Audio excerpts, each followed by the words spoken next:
I greet every one of you in the sweetest name of our Lord and Savior, Jesus Christ. प्रिय यीशु मसीह के शुभ नाम से आप सबको शुभकामनाएं देते हैं। And today we are coming into the 18th episode of the Church of Jesus Christ series.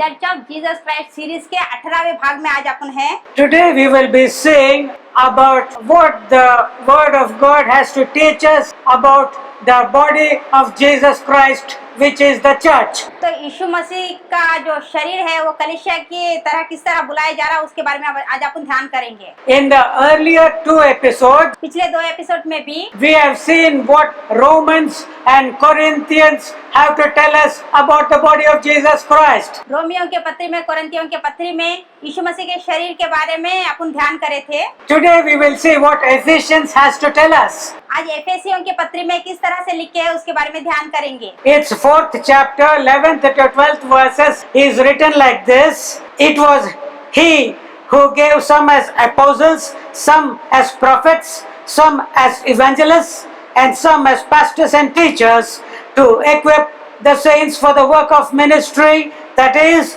to build up the body of Christ. एफेसियों 4 अध्याय उसका 11 वचन से उसने कुछ को प्रेरित नियुक्त करके और कुछ को भविष्यद्वक्ता नियुक्त करके और कुछ को सुसमाचार सुनाने वाले नियुक्त करके और कुछ को रखवाले और उपदेशक नियुक्त करके दिया, जिससे पवित्र लोग सिद्ध होते जाए और सेवा का काम किया जाए और मसीह की देह उन्नति पाए। I think that these are the very most important verses teaching how the body of Jesus Christ has to function in this world. ये संसार में यीशु के शरीर को कैसे बताना बोल के बहुत प्रामुख्य रीति से ये बता रहे। The most important people who have to do the work here are given. जो काम करना है, जो खास काम करना है, उनके बारे में यहाँ पर लिखा है। And what is the work they should do is also written here. वो लोग कैसे काम करना वो भी यहाँ पर लिख के है। We see apostles, the prophets, the evangelists, the pastors and teachers. यहाँ पर प्रेरित, भविष्यद्वक्ता, सुसमाचारक, उपदेशक के बारे में अपन यहाँ पर देख रहे हैं। In this figure we have seen the body of a human body here. यहाँ पर एक फोटो में देखे तो एक मनुष्य का शरीर किस रीति से रहता है वहाँ पर अपन देख सकते हैं। And a human body, they say, is having 79 organs. एक व्यक्ति के शरीर में 59 अंग रहते हैं। But the Church of Jesus Christ is having only 16 offices. तो मसीह के शरीर में ये 16 अंग रहते हैं। In that picture, you can find all the 16 offices, including that of the apostles, etc. तो यहाँ पर लिखा है जो 16 कामों के बारे में, उसमें प्रेरितों के बारे में भी लिखा है। Now, the most important thing that we should learn from Ephesians, एफेसियों की पत्री में से अपन खास सीखने की बात क्या है बोले तो, whether a church is being led by an apostle or a prophet or an evangelist or a pastor come teacher, तो कलेशिया प्रेरितों के द्वारा, भविष्यद्वक्ताओं के द्वारा, समाचारक के द्वारा, रखवालों के द्वारा, उपदेश के द्वारा चलाए गए तो भी it is the work of all these leaders to see that the rest of those offices, about let us say 16 minus 4 or 5, 11 believers, they start to work for the Lord, for the Lord's body. तो बाकी जो 5 काम है वो 5 अंगों के बारे में, वो 5 काम के बारे में वो लोग काम करना है। Let me repeat what I have said. एक बार दोबारा बोलेंगे बोले सो, The work of the leaders of the church is to prepare the rest of the believers to do at least one of those remaining 11 works which God has appointed for them. कलीसिया के नायक का काम क्या है बोले तो जो 11 काम है ना वो अच्छे रीति से उनके बच्चे विश्वासी करना बोल के वो देखना उनका काम है। Every believer has accepted Jesus Christ जो विश्वासी यीशु मसीह को खुद का उद्धारकर्ता माने has to do one or more of the functions of the 16 functions that are depicted here. तो विश्वासियों में से जरूर ये 16 काम दिए उसमें से एक तो भी काम करने वाले रहना।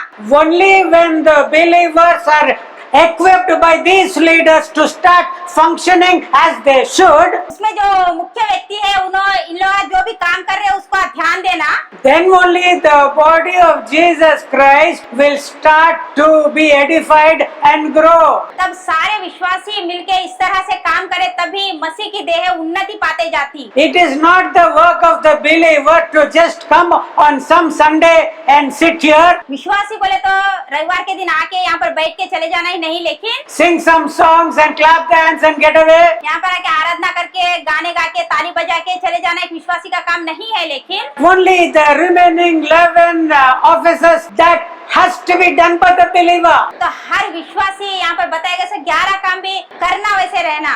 Giving, speaking in tongues, interpreting tongues, doing miracles, healing, discerning spirits. तो देने का वरदान, भाषाओं का वरदान, भाषाओं की परख करने का वरदान, ऐसे बहुत सारे वरदान हैं। These have to be functional in the church. हर कलीसिया में ऐसे वरदान और ऐसे काम करते रहना। It is not that only an apostle should do miracles. तो खाली प्रेरित ही चमत्कार करना ऐसा कुछ नहीं है। I've heard of a new believer in Jesus Christ. मसीह के अंग में एक नए विश्वासी के बारे में सुने थे। He doesn't know the Bible fully. वो व्यक्ति को बाइबल पूरी रीति से नहीं पता, He cannot even teach and give a sermon. एक वचन भी वो नहीं बोल सकते। But the Holy Spirit has given him the gift of doing miracles. तो पवित्र आत्मा परमेश्वर वो व्यक्ति को चमत्कार करने का वरदान दिए। But in order to see that he properly uses that gift, जो पवित्र आत्मा जिस वरदान उनको दिए वो बहुत अच्छा से कलीसिया में करने के लिए that person needs to be led by a wise and faithful ruler over the church of God. तो वो वरदान दिए सो कलीसिया में अच्छा से उपयोग करने के लिए जो अच्छे नायक है कलीसिया की, वो उनको अच्छा से चलाना। I know of a believer who has got the gift of miracles. तो एक व्यक्ति है, उनको चमत्कार करने का वरदान है, दूसरे भाई को भी। For 10 years, a rich businessman was paralyzed and lying on the bed. एक धनवान व्यक्ति 10 साल से पलंग पे पड़ा है, And by this man's prayer, immediately he got up and he became well. He accepted the Lord Jesus Christ's salvation. जो भाई चमत्कार करने का वरदान है उनके लिए प्रार्थना करे तो उन्होंने पलंग पे से उठ के अभी परमेश्वर की सेवा कर रहे। And this man who got the gift of miracles, जो व्यक्ति को चमत्कार करने का वरदान है सो व्यक्ति he started sprouting horns. He became very proud. तो उसको गर्व आया, उसको सिंग निकल आए कि मैं ऐसा अद्भुत चमत्कार कर रहा बोल के उसको घमंड आया। And he started living an unholy life. तो अपवित्र जीवन जीना वो व्यक्ति आरंभ करा। So it is very essential for a person in the church that all of us stay together and we are in one unity in love. तो ऐसे वरदान पाए सो व्यक्ति है कलीसिया में सबसे मिलके प्रेम से रहना, ये बहुत अच्छी बात है ये रहना। Now we shall see the ministry of one very important figure of the New Testament, the beloved apostle Paul. तो प्रेरित पाउल जी के बारे में उनकी जो अद्भुत उनकी सेवा है उसके बारे में अपन देखेंगे। We have got only him as an example we should follow after. तो अपन उनका अनुकरण करके चलने की तरह से अपने को उदाहरण की तरह पाउल जी है। The Lord has used him in many places, in countries, in different continents to start churches. बहुत सारे स्थानों में प्रेरित पाउल जी को परमेश्वर उनका उपयोग किया, वैसा अपन देखते। And his ministry in the city of Corinth कोरिन्थियों में उनकी सेवा will be a nice way to see the importance of the ministry of a dedicated leader of the church. तो कोरिन्थियों के पत्री में एक अद्भुत जो नायक है उनके बारे में अपन अद्भुत रीति से ध्यान कर सकते। Here we can find in this table there are 2 pages of it. In the first page there are about 6 or more problems with that church. तो कोरिन्थी कलीसिया में ऐसे बहुत सारी समस्याओं के बारे में अपन ये अध्याय में अपन देख सकते हैं। See, if a man believes in Jesus, it does not mean to say immediately he will become like Jesus the Christ. तो एक व्यक्ति यीशु मसीह को खुद का उद्धारकर्ता मानने के बाद एक ही बार में उन्हें नहीं बदल सकते। And here in the first letter to the Corinthians, पहली पत्रिका कोरिन्थियों को लिखे तब in the first chapter 10 to 12 verses, तो पहला अध्याय 10 या 12 वचन अपन देखे तो so we find that he's writing in the very first chapter, you Corinthians, you are full of fightings, you are full of divisions. पहली कोरिन्थियों पहले अध्याय के 10 और 12 वचनों में ही प्रेरित पाउल उनको बोल रहे हैं कलीसिया वालों की, तुम हे भाइयों तुम क्यों झगड़ा कर रहे हो, क्यों लड़ रहे हो बोल के उनको बोल रहे हो उन्होंने। One is telling I am the disciple of Paul, another is telling I am the disciple of Peter, another is telling I am the disciple of Apollo. तो वहाँ पर मैं अपोलोस का शिष्य हूँ, मैं पतरस का शिष्य हूँ, मैं पाउल का शिष्य हूँ बोल के ऐसा वहाँ पर झगड़ा कर रहे। As long as the church does not know the headship of Jesus the Christ, if you follow human leaders, that is the way for you to first of all fall down in your spiritual growth. तो अपने कलीसिया के sir यीशु मसीह है वो भूल के एक मनुष्य को कलीसिया का सर रखे तो ऐसी समस्याएं आती। In the second chapter, 4th to 5th verses, we find that the church is not able to understand the way in which Paul is ministering to them. तो दूसरा अध्याय उसके 4 और 5 वचन में वहाँ के कलीसिया के जो विश्वासी है पाउल को सही से नहीं समझे वैसा अपन वहाँ पर देखते। Paul did not go and depend upon his own human wisdom to minister to the church. तो कलीसिया में सेवा करने के लिए प्रेरित पाउल जी कभी भी खुद के बुद्धि पे उन्हें भरोसा नहीं करे। He wanted the faith of the believers to stand in the power of God. तो परमेश्वर के सामर्थ्य में वहाँ के विश्वासी स्थिर रहना बोल के पाउल जी आशा करे। His ministry was the demonstration of the Holy Spirit. तो उनकी सारी सेवा पवित्र आत्मा से भरपूर होके करे सो उनकी सेवा है। But being unable to understand the thrust of his ministry, उनके सेवा में जो कुछ है वो नहीं समझ के when ordinary people who are not filled with the Holy Spirit, for whom their bellies are their gods, when they came and started telling about Jesus in a different way, तो वो कलीसिया में है सो वाले उनका पेटी उनका भगवान है सो वाले है वहाँ के विश्वासी उन पर ही भरोसा करना आरंभ किए। and that is why he is writing, your faith should not stand in the wisdom of men, but in the power of God. तो प्रेरित पाउल जी बोल रहे कि तुम्हारा भरोसा मनुष्य पर नहीं रहना लेकिन परमेश्वर को तुम आधार करना बोल के बोल रहे। And in the 3rd chapter he says that you people are jealous with of one another, you are envying one another, fighting with one another. तो प्रेरित पाउल बोल रहे तुम लोग एक दूसरे के ऊपर जलन रख रहे, तुम लोग एक दूसरे के विरुद्ध में है, तुम लोग झगड़ा कर रहे बोल के वहाँ पर प्रेरित पाउल बोल रहे। They're feeling jealous if one person has got a nice gift, instead of being happy, they're feeling jealous. तो एक व्यक्ति को अद्भुत करने का वरदान है, उसमें खुश होने का तो वो लोग डहा रखना वो जलन रखना आरंभ किए। If they done any mistake, they immediately fight and don't forgive. तो कोई व्यक्ति गलती करा तो उसके गलती को माफ करने की बजाय उसके ऊपर और दोष लगाने वाले वहाँ पर बन गए। Because of this, Paul is saying, because you are so carnal, I can feed you only with milk, but I cannot feed you strong meat. तो प्रेरित पाउल बोल रहे हैं कि तुम अभी निर्बल हो इसलिए मैं तुम्हें दूध पिला रहा हूँ, मैं अभी तुम्हें अन्न नहीं खिला रहा हूँ बोल के बोल रहे हैं। Another problem in the 4th chapter he raises is they were becoming proud in human leaders, that is Paul and Apollos. तो वो लोग पाउल के वजह से अपोलोस के वजह से वो लोग उनमें ही मगन है, उनसे ही आनंद कर रहे वो लोग। So he is teaching them, who are we? One is planting, another is watering, but it is God who is giving the increase. तो प्रेरित पाउल बोल रहे हैं हम क्या है, हमारी क्या हैसियत है कि बीज बोने वाला एक है, उसको पानी देने वाला एक है, लेकिन फल लाने वाला परमेश्वर है। He is telling, don't be proud of human leaders, but see unto God who alone can give you increase. तुम्हारे को जो संभाल है, तुम्हारे जो नायक है उनके ऊपर आशा मत करो, लेकिन फल लाने वाले परमेश्वर की ओर तुम आशा रखो बोल के प्रेरित पाउल बोल रहे। In the 5th chapter we find a very bad state of life in them, impure life. They have become fornicators. तो 5वें अध्याय में बहुत ही अशुद्ध रीति से, बहुत व्यभिचार के रीति से वो लोग रहे वैसा वहाँ पर अपन देखते। Yes, that sin of fornication was so bad that even unbelievers were not even doing that. तो कितने गंदगी में वो लोग गिर गए बोले तो अविश्वासी भी उतने गंदगी में नहीं है, उतने गंदगी में लोग गिर गए। One man and the father going unto the same woman. तो कहाँ तक वो कलीसिया वो व्यक्ति नीचे आ गए बोल तो पिता और बेटा दोनों एक ही स्त्री के साथ रहे, वहाँ तक वो कलीसिया नीचे गिर गई। Entire city of Corinth knew this. कोरिन्थी शहर को पूरा वो नगर को एक बात पता है। And instead of being ashamed of these things, instead of rebuking the person who has sinned, the Corinthian believers are looking the other way. Praise the Lord, brother. Praise the Lord and worshipping God as if nothing is taking place. तो वैसे काम करे उसे शर्माए नहीं, उन लोगों को शर्मिंदा नहीं हुए, लज्जित नहीं हुए, लेकिन वही कलीसिया में आके एक दूसरे के ओर इधर उधर मुंह फेर के वहाँ पर आराधना करते थे। Paul said, you rebuke that person who has sinned. तो प्रेरित पाउल बोले जो कोई भी पाप करे उन्हें पश्चाताप करना बोल के बोले। बोले। He said, you all of you gather together and excommunicate. Tell that guy not to attend the worship till he repents. प्रेरित पौल बोले कि जो व्यक्ति पाप करा वो जब तक वो पाप का पश्चाताप नहीं करता तब तक वो कलीसिया में क्या आराधना नहीं करना, वैसा करो बोल के बोले।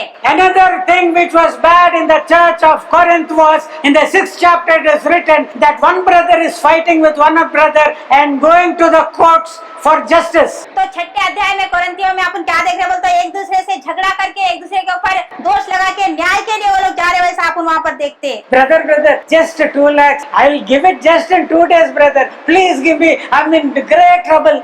तो भाई 2 ही लाख मैं 2 दिन में दे दूंगा बोल के ले रहे। And after 2 days, this guy phones.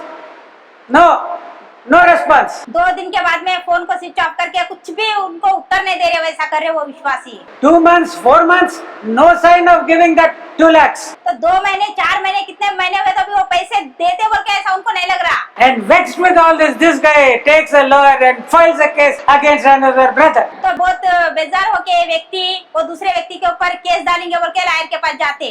Not a single case alone, but this church is filled with this fighting. This brother cheating that fellow, this brother cheating that fellow. Like that, all these people going to the court and standing there for judgments. तो कलीसिया में बहुत सारे व्यक्ति एक दूसरे के विरुद्ध में उन्हें उसके विरुद्ध उन्हें इसके विरुद्ध में ये करके केस डाल के धोखा देके एक दूसरे को न्याय के लिए जा रहे, वैसा अपन देख रहे कोर्ट में। When we see the second page of the 1 Corinthians, कोरिन्थियों के दूसरे पेज को अपन देखे तो in the 9th chapter, these Corinthians who were first of all far away from the Lord Jesus, who by the ministry of Paul they were able to come to the Lord Jesus. तो प्रेरित पौल के सेवा को देख के सब चले परमेश्वर के पास आ रहे, वैसा देखते। But now they are questioning about Paul whether he is really an apostle of God. तो यहाँ पर आके फिर से वो लोग एक प्रश्न डाल रहे क्या पाउल प्रेरित ही है क्या बोल के फिर वो ऐसा प्रश्न डाल रहे। 2 years back he was having a horrible skin disease. 2 साल पहले व्यक्ति को चमड़े की बहुत भयंकर रीति की बीमारी थी ना। And 2 years back when Paul came and prayed, the skin disease went away. तो प्रेरित पौल आके वो व्यक्ति के लिए प्रार्थना करे तो वो बीमारी दूर हो गई। And now the same fellow is saying, is Paul really a Christian? Is he an apostle? तो जो व्यक्ति भलाई पाया वो व्यक्ति दोबारा आके पूछ रहा पाउल प्रेरित ही है ना बोल के। In the 10th chapter we find that the entire church is filled with complaining, grumbling. Mostly they were complaining and grumbling against God. वहाँ पर बहुत सारे लोग कुड़कुड़ा रहे, परमेश्वर के विरुद्ध में बात कर रहे। What is this? There is nothing here except this manna. See in Egypt, what nice fish, what melons we were eating. तो वो लोग बोल रहे यहाँ पर ये क्या मन्ना ही रोज रोज खाना है, हमारे को मिस्र देश में तो मांस मिलता था खाने को बोल के बोल रहे। And taking the example of the Israelites who perished in the desert, किस तरह से जंगल में जो मर गए उनको उदाहरण की तरह लेके Paul was teaching it is just not enough if you first believe in Jesus and take baptism. तो पौल उनको बोल रहे तुम यीशु पे विश्वास करके बपतिस्मा लेने तक ही बस नहीं है, लेकिन You should have that faith till the last so that you can put your step into heaven. तो स्वर्ग में तुम कदम रखना बोले तो अंत तक तुम विश्वास योग्य रहना बोल के बोल रहे। More than 6 lakh people came out from Egypt whose names were written. तो मिस्र देश से 6 लाख से भी ज्यादा लोग वहाँ से बाहर आए, But all of them, because of grumbling, of complaining and of disobedience, they died. Only 2 people, they entered the promised land. तो उनके कुड़कुड़ाने से बुड़बुड़ाने से परमेश्वर के विरुद्ध में बोलने से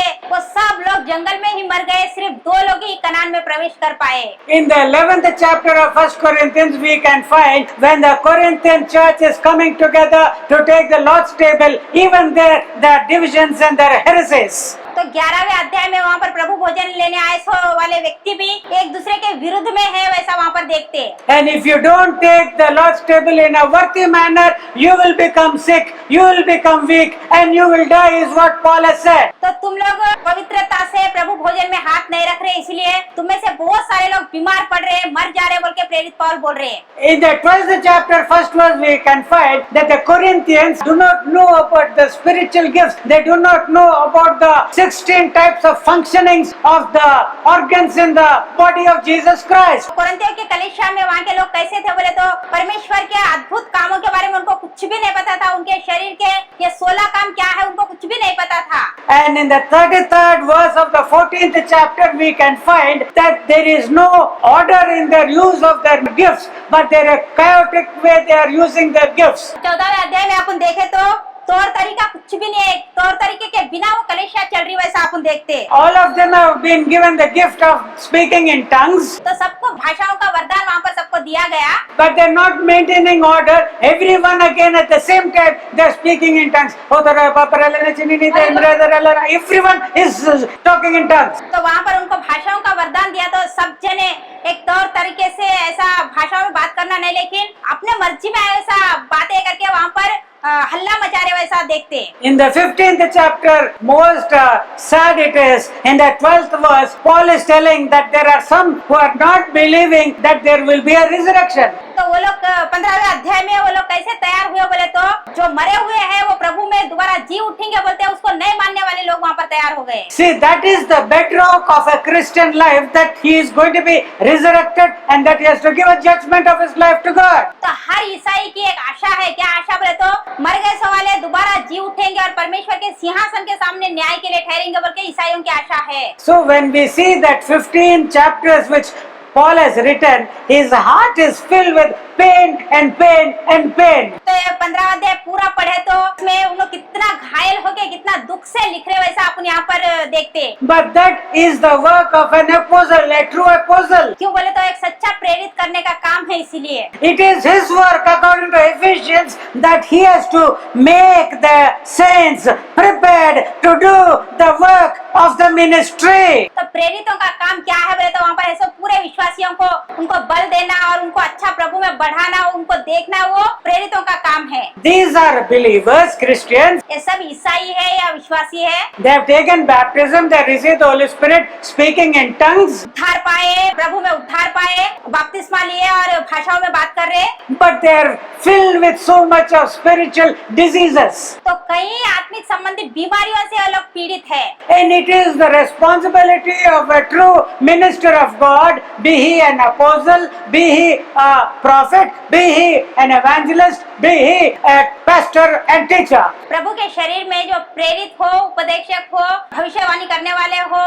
रखवाले हो, और वो सब जने भी It is their duty to deal and to pray and to guide and to teach individually each and every believer given to him and to make him perfect so that he can start functioning as one of the member of the body of Jesus Christ. जो प्रेरित है उनको दिया गया सो भार क्या है बोले तो एक व्यक्ति के पास जाके उसको समझाना, उसको सही मार्ग पे चलाना, उसको अच्छा प्रभु में बढ़ाना, ये जिम्मेदारी उनको दी गई सो है। With great tears he said that he has written these epistles to the Corinthians. तो प्रेरित पौल जी आंसू बहा बहा के कोरिन्थी की कलीसियाओं को ये पत्री लिखे, And this word which they received जो वचन वो लोग पाके हैं, and the power of his crying and his intercessions for them, जो विनती प्रेरित पौल करे, the Holy Spirit was able to model their lives and prepare them to grow into the likeness, into the image and likeness of Jesus the Christ. तो परमेश्वर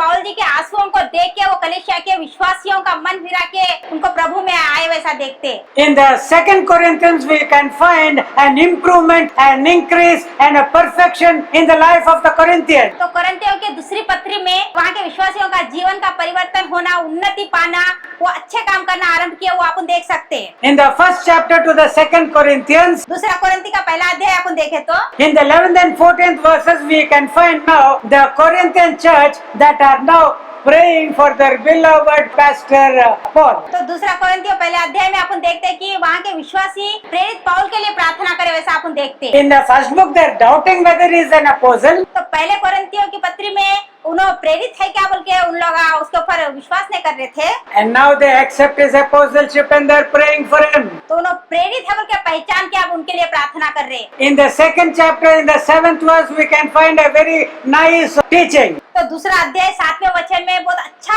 उनको सिखाने से अपन देख सकते हैं। The person who was expelled from the church because he was committing fornication, he started repenting. तो जो व्यक्ति अपराध किया और कलीसिया से निकाला गया, वो व्यक्ति पश्चाताप कर रहा वैसा अपन देखते हैं। And now Paul is telling them, enough of it that he has suffered. Please tell him come back to the church. प्रेरित पौल जी बोल रहे कि उन्होंने अब तक बर्दाश्त करा सब बहुत है, अब उसको क्षमा करके उसको कलीसिया में लाओ बोल के बोल रहे हैं। See, to rebuke a sinning brother is your duty, एक पाप करने से व्यक्ति को चेतावनी देना आपका काम है, and forgiving when he repents is also yours. जब वो पश्चाताप करेगा तब उसको क्षमा करना भी तुम्हारा काम बोल के प्रेरित पौल जी बोल रहे हैं। See, forgiving is like Jesus, क्षमा करना बोले तो यीशु मसीह करे वैसा, and you are growing in the graces of Jesus when you learn how to forgive. एक व्यक्ति को क्षमा करने का अपन सीख रहे बोले तो मसीह में अपन बढ़ रहे, उसका अर्थ है। If you don't forgive any brother who has hurt you, neither will God forgive you.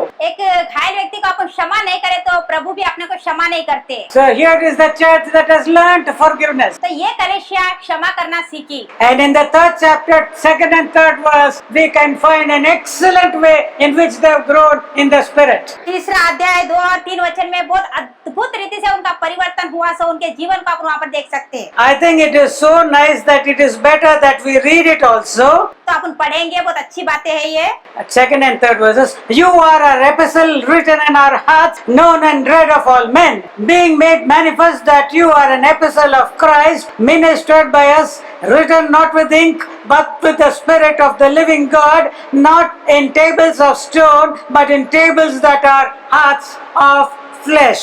हमारी पत्री तुम ही हो जो हमारे हृदयों पर लिखी हुई है और उसे सब मनुष्य पहचानते और पढ़ते हैं। यहाँ प्रकट है कि तुम मसीह की पत्री हो, जिन्हें हमें सेवकों के समान लिखा और जो स्याही से नहीं परंतु जीवते परमेश्वर के आत्मा के पत्थर की पट्टियों पर नहीं परंतु हृदय की मांस रूपी पट्टियों पर लिखी है। I think it is worth it to give a clap offering to God. परमेश्वर की महिमा करेंगे ये बात की वजह से।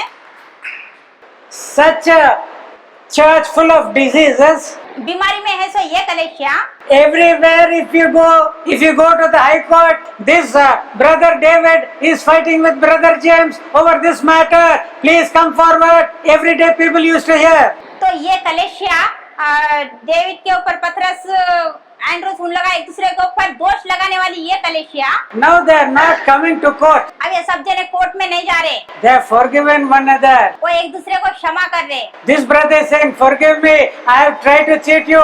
Give me time. I will give you those 2 lakhs, brother. Little by little. Here, take 50,000. I will give them more definitely. तो वो कलीसिया कहाँ तक आए बोलते, एक भाई को 2 लाख देना है तो भाई मेरे पास अभी 2 लाख नहीं है, मुझे क्षमा करो, मेरी उतनी स्थिति नहीं है, अभी 50,000 दे रहा हूँ और जल्द से जल्द तुम्हारे पूरे पैसे चुका दूंगा, बोले वो बात तक आई है कलीसिया। He hugs him and says, brother, I forgive you what you have done. In your own time, please return it to me.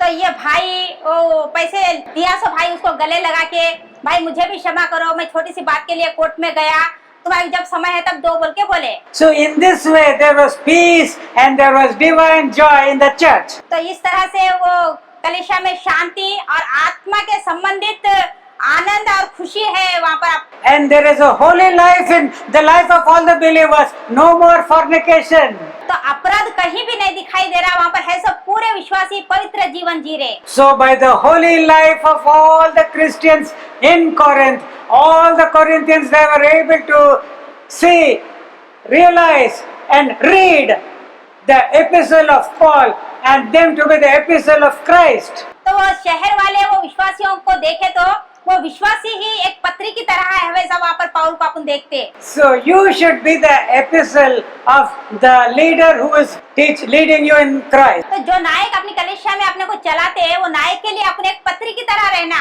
And to the city in which you are living, you should be the epistle of Christ. जो शहर में अपन जीवन जी रहे वो शहर में मसीह के पत्रियों की तरह अपन वहाँ पर जीवन जीना। In the 18th verse of this wonderful chapter with which I think we will close. दूसरा कोरिन्थियों 3 अध्याय 18वां वचन अपन देखे तो, But we all with unveiled face, beholding as in a mirror the glory of the Lord, are transformed into the same image from glory to glory, even as from the Lord the Spirit. परंतु जब हम सबके उघाड़े चेहरे प्रभु का प्रताप इस प्रकार प्रकट होता है, जिस प्रकार दर्पण में तो प्रभु के द्वारा जो आत्मा है, हम उसी के तेजस्वी रूप में अंश अंश बढ़ते जाते हैं। In the Old Testament, Moses put a veil on his face and spoke to the children of Israel. पुराने नियम में अपन देखे तो मूसा एक घूंघट ऐसा डाल के इजरायली प्रजाओं से बात करे, ऐसा अपन देखते। If the veil is on Moses' face, it also implies that it is on the hearts of the Israelite people. मूसा जो वो घूंघट ओढ़ के है, तो वहाँ पर ऐसे इजरायली प्रजाओं के हृदय पे भी घूंघट है, उसका अर्थ। That is why there was no change in them. They continued in their sin and they perished in their unbelief. तो उनके हृदय पे घूंघट है, इसलिए उनमें कुछ भी बदलाव नहीं है, वही अपवित्र जीवन, अशुद्ध जीवन वो लोग जी रहे। But the Corinthians, now they have learned how to look at their head, Jesus the Christ. यहाँ पर ऐसा विश्वासी मसीह का सर किस तरह से रहते, वैसा यहाँ पर वो लोग सीख रहे। They were not having any veil upon them. उनके चेहरे पे कोई घूंघट नहीं है। Directly they were seeing the glory of the Lord Jesus. यीशु मसीह के महिमा को बहुत अच्छी रीति से वो लोग देख पा रहे हैं अभी। And as they were looking at that glory, they also were getting transformed from glory to glory. तो जब ये विश्वासी मसीह की महिमा को देख रहे हैं, यीशु मसीह की महिमा को देख रहे हैं,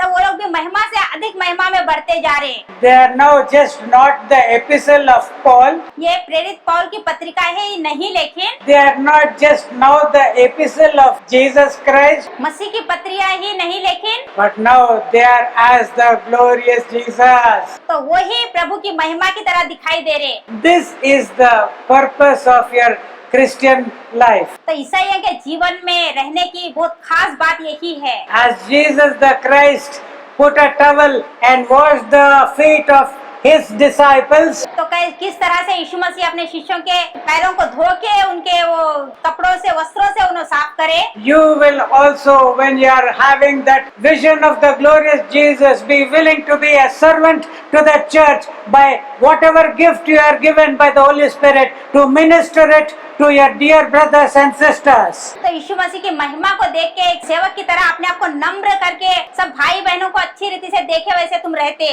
Let us pray. प्रार्थना करेंगे। Beloved Jesus, प्रिय यीशु मसीह, thank you for the word which you have released today. आज आपने बहुत अच्छा वचन दिया, इसलिए आपको धन्यवाद। Let everyone who hears this message be edified in their spiritual lives. तो प्रभु जो कोई भी ये वचन को सुने, उन्हें आत्मा में उन्नति पाते जाए। Help them to be epistles of the servants who are leading them. तो जो कोई भी जो नायक के द्वारा चलाए जा रहे हैं, वो नायक को पत्री की तरह रहे। Help them to be epistles of Christ. मसीह की पत्रियों की तरह तुम रहो। And help them to be just as you are. आप जिस तरह से उस तरह से रहने के लिए सहायता करें। In Jesus' name we pray. यीशु मसीह के नाम से प्रार्थना